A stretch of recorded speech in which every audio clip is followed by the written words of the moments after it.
Lá no... É um absurdo. Não, eu tô dizendo, você fica perplexo, né? Sim. É um absurdo.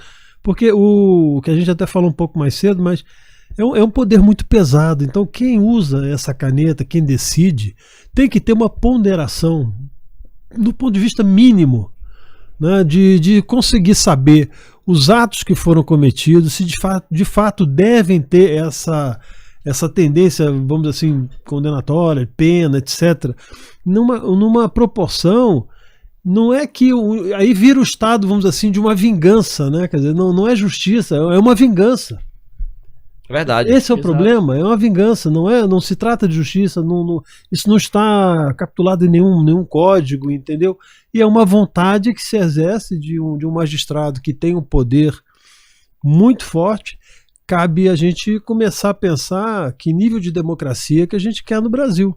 Exatamente. Exatamente. E- Não, ou seja, que nível de democracia, eu vou mais além. Se a gente quer realmente uma democracia. Porque o que a gente está vendo é praticamente uma ditadura do judiciário. Sem dúvida. E Agora, a gente tá caindo, eu reforço sempre, o Brasil tá caindo num golpe chamado democracia, né? Você utiliza a democracia para fundamentar qualquer loucura, loucura. qualquer coisa. E como eu tava conversando com um pouco mais, foi até ontem que a gente conversou, né, sobre o Carreiro Alvim. Sim, sim. Sim, Hurricane, né? O livro dele, o juiz federal no olho do furacão. Ele foi preso e tudo, tem negócio do STF, o ministro Peluso, à época e tudo, ele narra lá. E ele diz assim, os direitos e garantias dele quando ele foi detido não foram respeitados. Ele ficou desnudo perto dos outros presos, depois, enfim.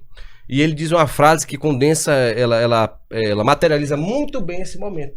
Que ele diz assim, não existe Constituição, não existe lei. Quando o juiz quer, quer. Quando o juiz não quer, não quer.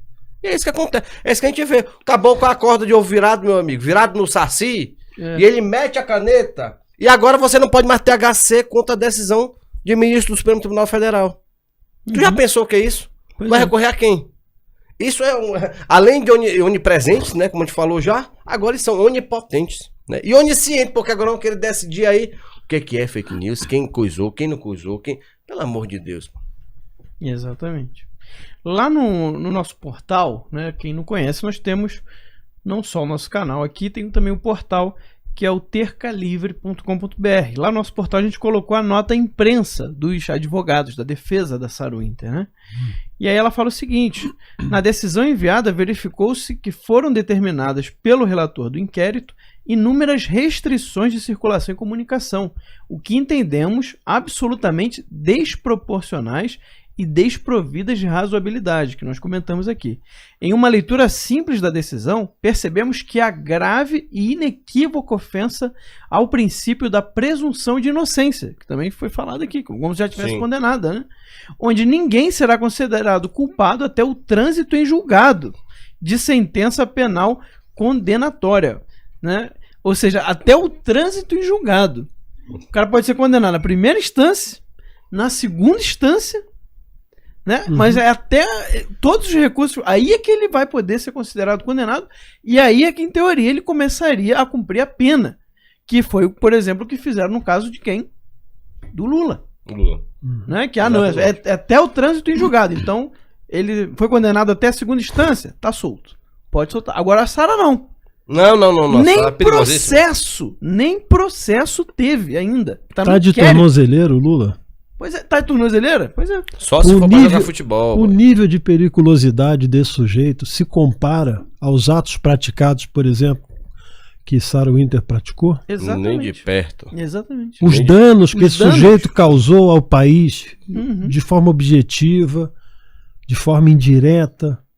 Só através do BNDES, 500 bilhões, né? 500 bilhões, só através do BNDES. E um sujeito desse está fazendo live, andando por aí. Dizem que pode até voltar a pretensões políticas.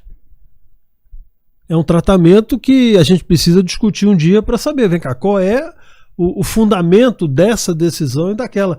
Não é que você questione, né, que isso também é uma outra questão, você questiona o ministro, né? Não, você questiona exatamente o seguinte: qual é o fundamento da decisão?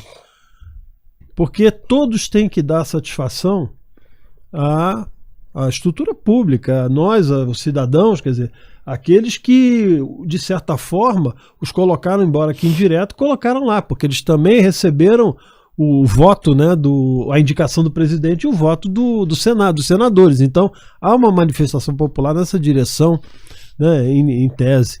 Então, por que é um ato desse sem explicação clara? Quais são os verdadeiros fundamentos disso? Exato. O que está por trás dessa organização que busca cercear o direito de expressão, a liberdade das pessoas e encurralar aqueles que pouco podem fazer contra o Estado? Essa é a minha colocação aqui. Exato.